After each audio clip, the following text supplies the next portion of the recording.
And until we take a level of ownership Yeah. Yeah. of our role Yeah. in the process, we won't be able to fix it. No, no, because we're looking at the wrong source. We're um, looking at the effect rather than the cause. And we really need to go back to what's causing this. And I always pray and hope and say, I'm looking forward to that shift, and I believe it's going to come, that parents are going to start, uh, parents, caregiver, whomever will start going, making that shift and start to look into their own actions, start to investigate, well, what's happening? Where did we move? You know, how come we moved so far away Yeah. from our home base? Yeah. You know what I mean? And of course, there's always things that we can tweak. We're always refining things and so on, but we really do need to take a stop and to look at, how did we get so far with our Yeah. children? Yeah. And we're really, um, putting the blame in the wrong area. Yes. We cannot blame them, because really they're just a product of the environment. Hmm. And could you imagine what it would look like if we move from blaming, Yeah, right? If yeah. we change that statement, that word, Hmm. to understand the levels of responsibility and Yes. accountability Yeah. and authority, Yes. right? Yeah. When I, earlier you mentioned that a lot of parents say, I don't want my child to go through some of the things I went through. Yeah. I can honestly say I've said that. Oh, for sure. I've said that. There were certain things in my life that I went through I don't want my child to go through. Yes. Yeah. But there were things, and I said it last week when I was talking about, the responsibilities of what, preparing our uniform and getting our clothes together and all those things. While I didn't like it, Yeah. in hindsight as adult, I understand it, right? Exactly. And so what I think what was missing in that communication, and that we could be doing differently as now adults who have experienced things growing up, Yeah. especially those from the Caribbean, right? Yeah. That we've experienced growing up, that we say, "Oh, I don't want my children to have to go through that," Yeah. right? Yeah. That we have the opportunity to take the good Yes. out of it, and we Exactly. have the opportunity to even reframe, Yes. to give it different context, Yeah. right? Hmm. So that before our parents would say, because I said so, Yeah. right? Yeah. No explanation or whatever. I don't get context. I don't get any of that, right? Yeah. But I got the experience. That's right. So imagine now, with my increased sense of knowledge and awareness and ability to, yes, I can do things differently. Yeah. I can say, I can give context. Yes. And I can say, you want the new PS4 Yeah. game? All right. So let's check how you're doing in school, right? Let's assess what's needed for us to make this decision Yeah. around this investment, right? Exactly. Because it's going to cost something. And Exactly. now we can have a whole dialogue, Yeah. right? So you want this video game? Let's see how you're managing your schoolwork. Yeah. And I check, you're doing good, your grades are looking good. All right, check, right? Um, how are you taking care of yourself? Are you and your living environment? Yeah. And so imagine if we can explain to our children, it's not just about you doing chores. That's right. It's about the management and the care of our home. Yes. This is Yes. not just my house. Even that statement, Yes. I hear parents say, "This is my house." This So is the our children are house. like, "It's Hmm. your house. Hmm. I live here. So what am I?" But this is how we take care of our home, right? Exactly. This is our home. And because this is our home, we each have a responsibility for how we keep it, right? Exactly. Now they can understand the role that they play in that. Yes. So I think there's an opportunity to reframe and look at how we use words Yeah. and give our children more insight and context Yes. and relevance. So because they are difference in their thinking, right? Yes. This generation. So there's a difference in their thinking. So they want to know why. Yeah. So, but there's nothing wrong with us helping them understand Yeah. why, Exactly. giving them context, Yes. right? Yeah. So I don't think that everything that um, I experienced as a child was bad, Mhm. while there was a lot of things I don't want my child to go through and experience, Mhm. I can look at what was good. Yes, What were the exactly. teachable moments that have had a profound impact on my character and my development?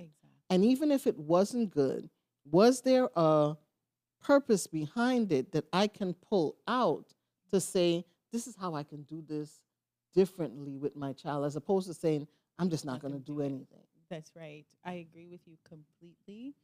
I know that was a very pivotal season for me in my life when I stopped to recognize that the way I was raised, that while there are parts of it for sure I would have loved if it was a bit different, for sure, being from the Caribbean and so on. But then when I stopped to think about or to acknowledge the good part of it, then I started to defend the way I was raised Yeah. and my companions, my friends also, because at times, we would sit together and complain about, how our parents were and whatnot and what they said, how they would embarrass us and so on. But then um, I would defend, and I say defend because I feel like a lot of times the way we were parented was under heavy attack. Hmm. And I would have to say no. You know what? Yes, we could have tweaked some of it for sure, but we learned so many good things, so many things that we took away. I remember there was one time when I was living with my grandmother, and I wanted to go to the mall, and she said to me, "No, before you go, you need to clean up the washroom and and whatnot before." And I was so angry with her. I thought she was mean and what have you. And can I tell you, until this day, she came in and she showed me how to wash down the toilet properly and so on. And to this day, I still am grateful every time I have to clean the washroom, because I was learning that skill, how to keep that space clean, you know. And it was the discipline also that I took away from it, that when you have something important to do, learn to prioritize Hmm. what you have to do. Do Hmm. what's really important first before you can go off and do, your leisure things and Hmm. what have you. But it wasn't saying that you don't do your leisure activities and have fun and so on. But what I learned from that is you got to do what's important. Not to say that that's not important, but make sure you have your priorities in order. Yes. And as a teacher, I remember telling students when they would complain that they hate cleaning up, they hate, oh, Miss Dwyer, why do we have to do this? I'm just going to hire someone when I get older to do all this stuff. And I would say to them, no, you have to learn how to keep your space clean, because when you become an adult and you have to live on your own, you need to make sure you're living in a clean space. Hmm. It's good for your mental health. So all of this, what you were saying before, is giving context, sitting down and explaining to Hmm. them, this is why you're learning to do this. Hmm. It's because you are not going to use it only in this context. Right. You're going to have to transfer it to other scenarios in your life Absolutely. as you grow older, as you mature, as you develop. This is a part of you taking care of you. So we would have a lot of those conversations just to help them to understand that no, your parents aren't just being evil and so on, right? They may not have explained, Hmm. because you know what? They're under a lot of stress with the bills and the this and different things that they have to take care of, but also that they want you to learn these skills. They want you to that you will be able to take care of yourself, because ultimately that's where you're going to end up. Absolutely. Yeah. So, I often say that my role as a parent has been the most important Yeah. thing I've done in my life. And I really believe the attitude in which we approach anything Yeah. impacts Yeah. the experience. Yeah. And so I've encountered a lot of parents who, the way they look at parenting, it is a burden, Yeah. it is a Oh. chore, it is a responsibility. These kids, and like it's the stress of it Yes. has robbed them of the joy Joy. of it. That is so And true. I so want to help parents recapture the joy of parenting, Yes. because your children, their lives, their experience is hinged on the attitude in which you approach Yeah. this important thing called parenting. Yes. Because when my attitude is off, Yeah. it comes off, it shows up Mm-hmm. in my interaction with those kids. They know. They They feel can it. feel They it, feel it. Yes, right? they do. Um, I can remember not feeling wanted. Yes, I know I what that agree. was, what that felt like. Yes.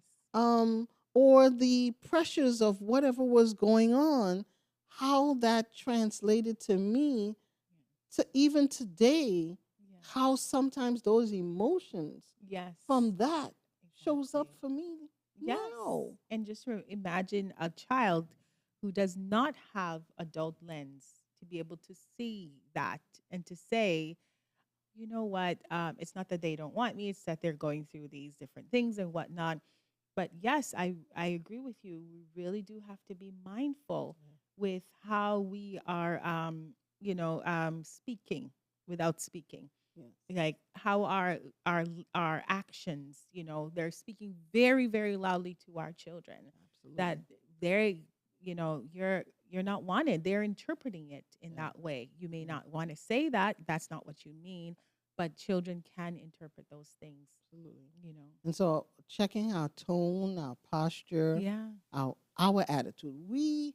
I mean, that's a word that if you tell most young people, they're like, oh my gosh, there we go again, that A word. They don't like it Yeah. because we throw that out and Yes. assign it to almost everything. Yeah. You got an attitude. Yeah. Why you have an attitude with me?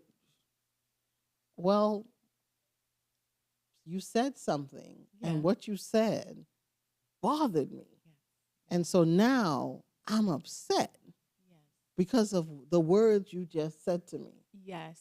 And while you're thinking and your actions and even your use of the words Yeah.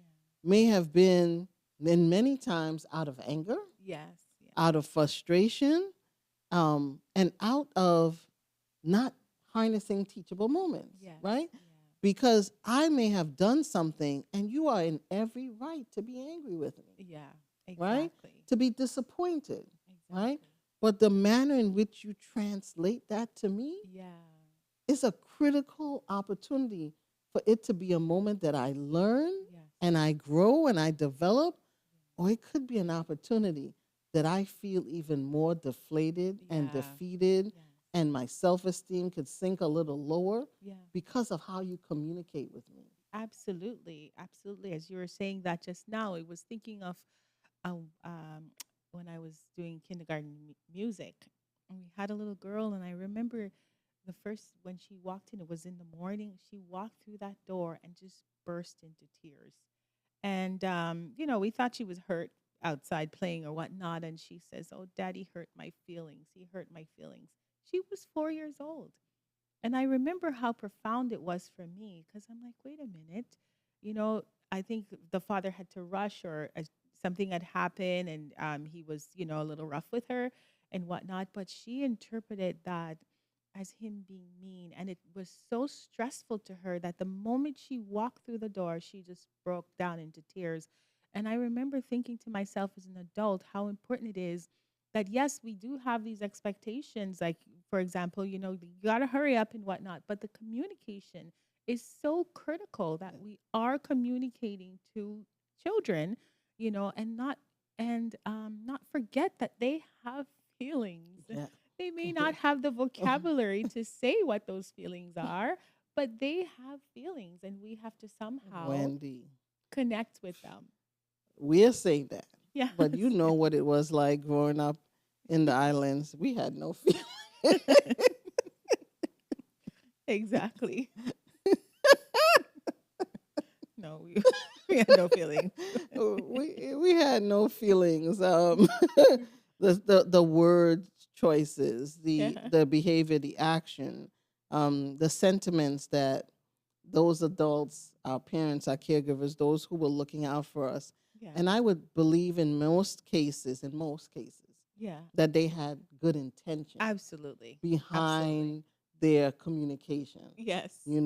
It was for the effort to motivate, to encourage, Yes. to kind of push you and propel you into, the better version or version of yourself that they believe you could be. Yes. But man, the The word choices, vocabulary. it cut deep, Yes. you Yes. know. And so when I hear parents today say, I don't want to repeat, many Yes. times it's those things, those situations and times when, whether it was action or word or deed Yes. Yeah. that was expressed, left you feeling Yeah. so low, Yeah. For sure. so negative, For sure. that you're like, "Ah, that, when I have kids, that I'm I'm not not doing doing that." that. That's so true. And so I'm challenging us, as we're going through this process called parenting, that we look at it from multiple lens, Yes. and that we're able to draw out, um, some of the good Yeah. from those experiences, and we can reframe it, Yeah. but know that there's some foundational That's values and lessons right. Yeah. that were being taught Yes. that were critical and are critical for who we are today Absolutely. and how we show up. Um, and in some cases, because they weren't properly communicated, Yeah. those attitudes and behaviors show up negatively Yeah. in who we are today. Yeah. And then in other cases, it shows up as anchors of values and beliefs and posture that has allowed us to be successful. Yeah, absolutely. I agree with you 100%. We can't stray away from those things at all, just refocus on what made us who we are, you know. And I think once we, reflect on those things, like because I don't think anyone can live a productive life without reflection. Yes.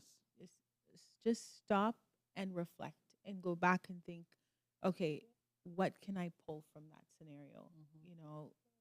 How did that make me a better person? Yeah. You know, a lot of us struggle with reflection, Yeah. which is why many of us can benefit so greatly from counseling.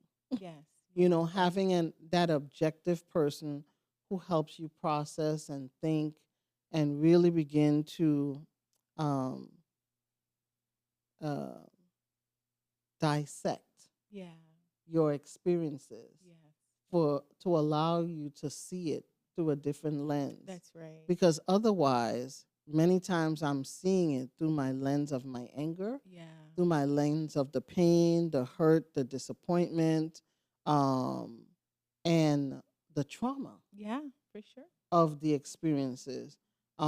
But that objective lens Yeah. can help guide us to be able to dissect it, to pull out the lessons, pull out the actions, pull out, um, those teachable moments Yes. that we can take as tools, Yeah. as nuggets Yes. into our adulthood, and not allow those experiences to be trauma scars Yeah. that we Exactly. then pass on to our children. So I know we have to wrap up because we can talk forever. Yes. I think about, one of the statements I've made. I've said this, and many times I'm speaking to folks. That's what I part of the work that I do. I do that level of coaching and, support to parents and families to help them navigate some of the complexities of parenting Yeah. and their communication and things of that nature. Um, and I would often say this to parents: the issues that we fail to address Yes. as the parent Yeah. shows up in our parenting. Absolutely. And um, and I know it firsthand. Yeah. And so it is my encouragement that I'm calling each and every one of us who show up as the adult in the lives of children. I'm calling parents. I'm calling all the caregivers. I'm talking to the teachers. I'm talking to all the individuals who are adults, Yeah. who are supposed to have more tools, more strategies, a greater level of awareness, to really be mindful of the example and the presence, the posture that you bring into the presence of our kids. That's right. Because when we are out of order as the adult, Yeah. the impact Yeah. on our children are sometimes life altering. Yes. Absolutely.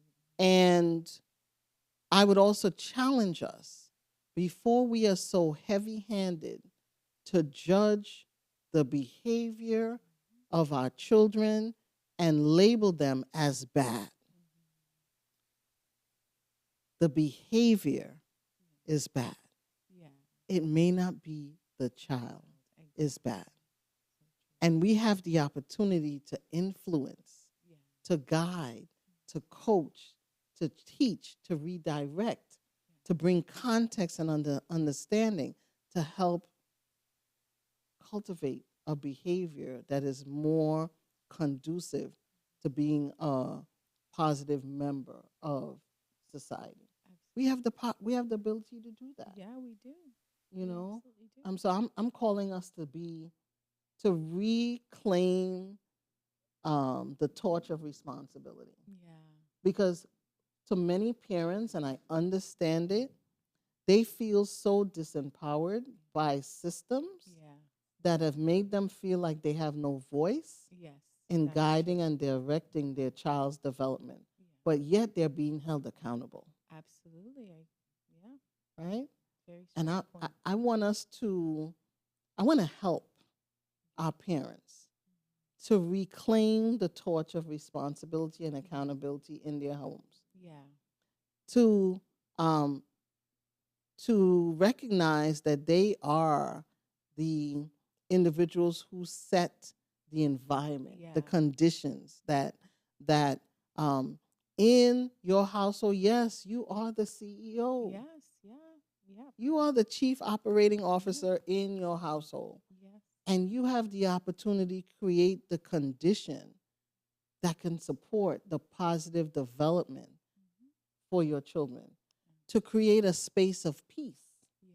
for your children. That's true. One of the things that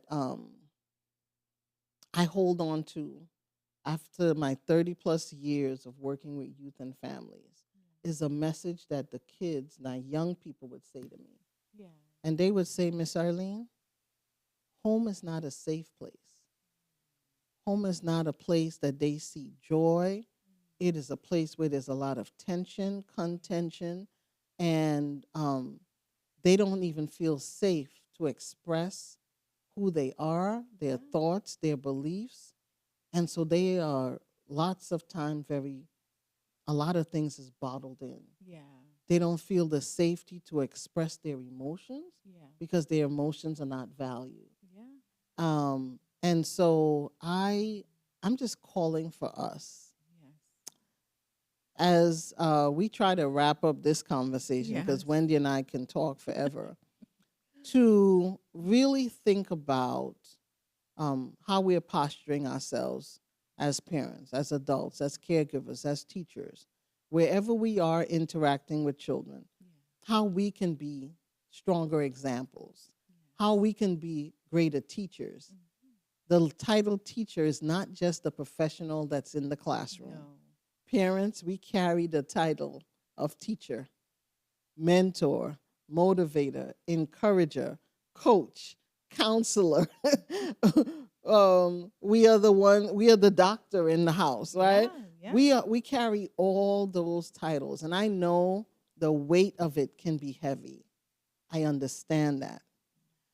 But oh, if we could just embrace it with a different attitude and recognize the power of my posture in assuming this responsibility, that I can positively or negatively influence the trajectory of that child. And I'm calling forth that as we move into a new school year, as we re-engage with our kids, right, that we do it a little bit differently. I am asking us to do more of this. Slow down, to do what Wendy said, to reflect. That's right. Our reflection can allow us to not have to address things from years ago. I could address my behavior from yesterday. Yeah. Yeah. I can redirect my behavior during the week. Yeah. And guess what, parents? You could apologize to your children Absolutely. when you were out of line and out of order because you were teaching them something. Yeah. And I know that's not common, Not but popular. not popular No. because we don't value their feelings, Yeah, exactly. right? But imagine if we did. Exactly. If we recognize that these are living, thinking, evolving, growing human beings. Yeah. And they are absorbing the fabric or the DNA or the elements that are in their environment Yeah. that is influencing their growth Yeah. or causing them to not properly grow as they should. That's true. We have that power. So you may have thought, what a heavy conversation for a Slow It Down Sunday. But I would say this to us. Yeah. Part of slowing down, part of reflecting, part of recalibrating is this: the opportunity to be reflective, Yeah. to step into and maybe dig a little deeper into dialogues and conversations that may be a little bit touchy, Yeah. right? But in this safe space. Yeah. I'm not attacking you. No. I'm not judging you, but I'm calling us to just be a little bit more reflective, to put ourselves a little bit more into our children's shoes. And the concept and the thought where I've heard adults say that our kids have no stress and they have no bills, no issues going on, so I don't understand why I need to deal with them a certain way. I just want to challenge you, if you stepped in the lives or the shoes of our kids today, they're carrying a A lot lot. A lot. and they are not equipped Yes. because we're exactly. failing to teach them. Exactly. We're failing to guide them. We could be doing better, I would say, in teaching, guiding, coaching them, and helping them develop the tools that they need to not just survive, but to truly thrive. And that means that as they're going through each stage of their development, they are learning the tools they need, they're gaining the skill sets they need that are critical to their development, and they are growing in the measured pace, right, Yeah. of who they're becoming. Yeah. And we have the ability to influence that. Yeah. So we slowed it down today, but it seems like we dug deep because we did. Yes. I am thankful that Wendy, you said yes to Thank joining me in you. this space. I appreciate it. That we got a chance to share a dialogue Yes. that we oh my often gosh. have, Always. right? Always talking. And that I hope that that conversation brought a little bit of enlightenment, some thoughts to each and every one of you who tuned in. Drop me a line, subscribe to us, and join us in more dialogues. You may even share a topic you would like us to dissect. But this is the space that we have created for us who are deciding to be more intentional, who understand the power of slowing down so that you can be reflective and intentional about who you are being in any of those spaces: teacher, coach, parent, caregiver, friend, wherever you are in the space of adult who has the opportunity to influence the life of a child. I'm calling you forth to let's do it a little bit better. because we have paused to reflect and to really dig deep and look at ourselves and see how we can reframe, adjust, recalibrate, and do a self check, Yes, right? exactly. So that we are being honest and integral in our communication with our children. This is Arlene Connolly Drummond, and I thank you for slowing down Sundays with us. I thank Wendy for being here, Thank you. for being who you are, for your commitment to educating and uplifting and creating even more educators Yes. because you're coaching other Yes. educators of how to do this better and how they can strengthen their profession and their commitment to educating our children. I have a great value and respect for teachers, even more so when they're passionate about doing it well. Thank So you. thank you You're for the welcome. passion in which you serve our children. And I pray that you have and all your teachers have a really successful school year. Thank you. I appreciate it. Thank you for allowing me to be here to have this conversation with you. As always, a great one. Thank you so much. I appreciate it. Thank you. So see you next Sunday on Slow It Down Sundays.